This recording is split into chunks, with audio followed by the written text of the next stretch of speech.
Well, good morning, you guys. Welcome back to the Kneady Homesteader channel and an impromptu video that I didn't plan on filming.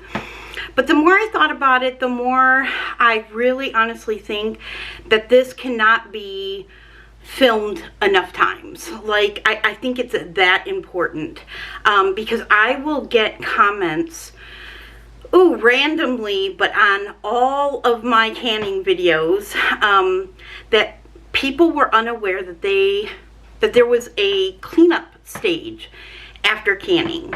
Just like there's a prep stage before you can, there's a cleanup stage after you can. So I clean my jars, I inspect my jars, I clean my bands or my rings, and inspect them, dry them because they're just tin, so they'll rust really easily. But if you take care, they will last you quite a while. And then of course, once they start getting used and used and used, you'll have to eventually replace them. I recently actually got a comment saying that, you know, she took off her bands, but she had no idea she was supposed to wash them, and they were rusting on her quickly. She was just taking them off and putting them in a bag and storing them for the next time she canned. So I'm going to show you my cleanup process because, like I said, I don't think it can be shared enough, and it's something that in the past I have filmed and talked about, and I think I'm going to maybe not include it with every canning video that I do, but in many of them. Just as, you know, I have new people coming to my channel all the time, many new canners. Hello to all the new canners, and so many people got canners for the first time for Christmas. I cannot tell you how excited I am for all of you to start your canning journey.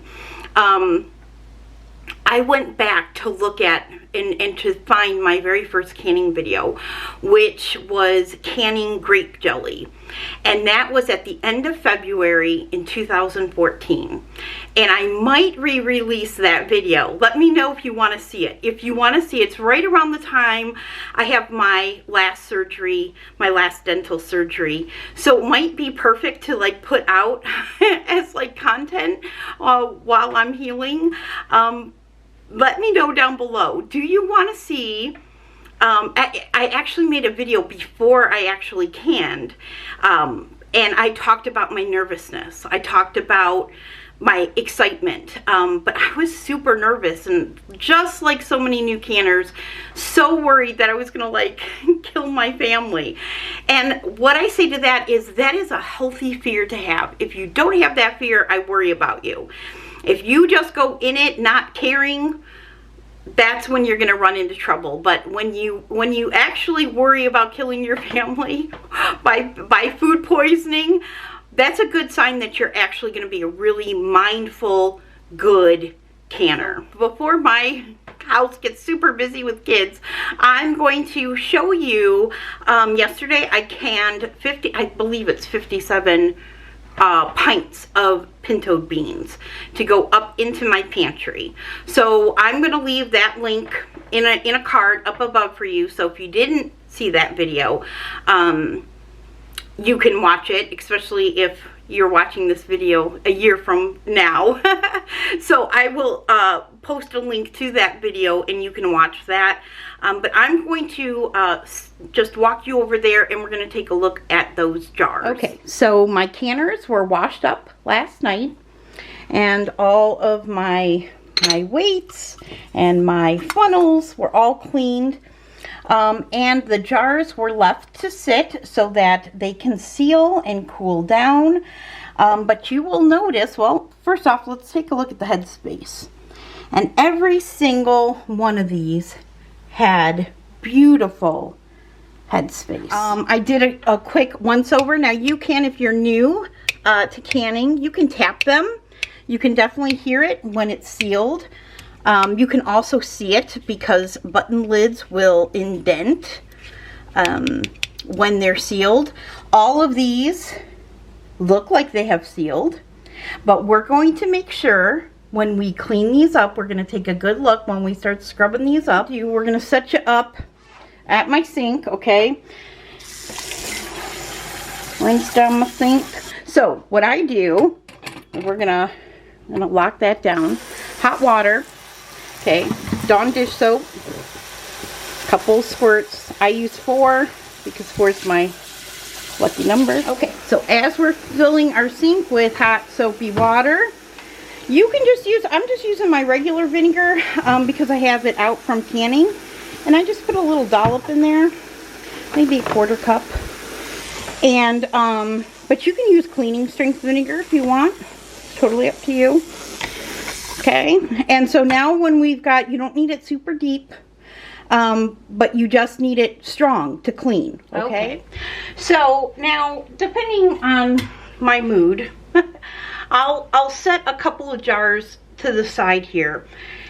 And what I'm going to do is I'm going to take off the band and I'm going to throw the band in the hot soapy water. Then I'm going to take a look at the jar itself and make sure that it's sealed properly. Okay, and I usually do this with a couple of jars to get me started. I just want to make sure that it looks good. If something looks, you know, something didn't take or something looks suspect, depending, I will, I'll put it in the fridge. And if it's like something really wrong, like if I say I saw a hairline crack in my jar or something, I would probably toss the contents and toss the jar because I don't want to risk like glass or anything. And sometimes that happens, especially the more you can, especially if you buy your jars used, like many times I do. You just don't know how many times they've been used or how they've been treated, how they've been stored. So so we're going to start with 6. So I got 6 here. I'm going to aim you down. There you go. So now what I'm going to do is I'm going to get a rag. So I'll use this one. And dunk it in the hot soapy water. And now I'm going to wash up a jar. Okay, so you don't want to submerge, okay, but you're going to wash the top. You're going to wash around the edges because this is why I don't use rusty bands when I can, because a rusty band lays next to the edge of this lip of this lid. And as food evacuates, as the air evacuates out of it, it's going to rub up against that rusty band. Rust can also make this lid rusty because it can spread. So I just get in the good habit of not putting, I mean, this is food preservation, okay? This is food that I'm putting by for my family. And I get a lot of questions about the bands. I don't use rusty bands because just the same way I wouldn't use a rusty knife or a rusty fork or anything rusty when it comes to being near my food. I just don't do it. So when my rings start to rust, I toss them. They're inexpensive enough to where I can replace them. In fact, if you buy jars brand new, you get 12 new bands every time you buy a box of jars. Many times, you know, that's all you need is 12 bands unless you do a big job like I did. So you will usually have a surplus of bands. So what I do is I keep a box of them, a big box of them in my basement.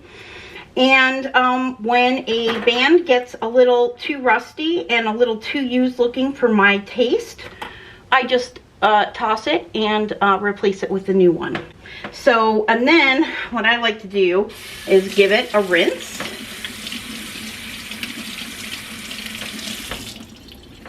And then I'll set it aside for drying. But when I dry my jars, I dry them just like I wash them. I dry the top, I dry around where the band is. I dry the jar, and then I dry underneath. Now, once you get through with your jars, or, you know, I'll do so many and then I'll get to the bands. So with the bands, now you can take an SOS pad to them. If they're kind of in rough shape, you can hit them with an SOS pad. That often really helps clean them up. Let me see if I can do half of it. I'll do half of this, and then I'll show you the difference. Hopefully that's showing up. Let me see. Now this is the side that I use the SOS pad with. See how much cleaner? So a lot of these markings, you can see the difference between the two sides. A lot of this can get cleaned up with a simple SOS pad. Hot soapy water, a little bit of vinegar. And if you take care of your rings, they will last you a lot longer than if you don't. Okay, so with that said, hopefully that showed up.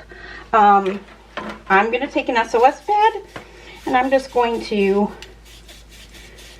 wash my, well, you guys can see that. Wash the inside of my ring, the outside of my ring, the top, and then don't get it with the cloth. I like to spin it in my hands while I'm holding the cloth, then you can really get in there and wash it. And then give it a good rinse. Now, the key to these is that you just don't want to, now it's okay for right now to lay them off to the side, but once I get them all washed up, I want to dry them just like I do my canning jars. So I take it, I spin it in my hands, and I get it dry, and then I let them air dry the rest of the way. I don't want to put them in a plastic bag because if there's any kind of moisture at all in these, they will rust in that plastic bag.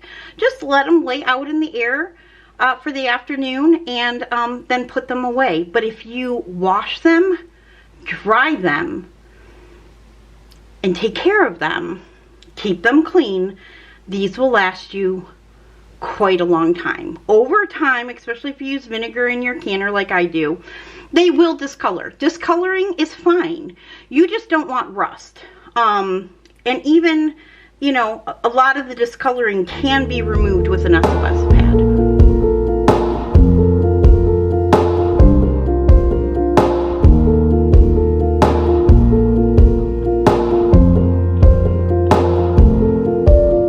I hear the song you sing as you wake up my soul today.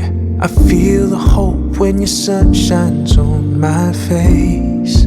Oh, I wake up with your grace while the moonlight's still fading away. I see your mercy coming with the day. Oh, yeah. My prayer is simple, God. Love, have your way. This song is from the heart. Love, have your way. In the easy and easy. Lord, make me more like you. My prayer is simple, God. Love, have your way. Yeah. You give me air to breathe, and you cover me under your wings. You hear my voice and you know my every need. Oh, you see my hopes and dreams, but you have in store far better things. My future comes alive when you're leading me. Oh, my prayer is simple, God. Love, have your way. This song is from the heart. Yeah. have your way in the easy and the crazy. Love, make me more like you. My prayer is simple, God. Love, have your way. Take my heart and take my soul. Take it all and take control. Take my life and all I am. Shape me in your mighty hand. Take my heart and take my soul. Take it all and take control. Take my life and all I am. Shape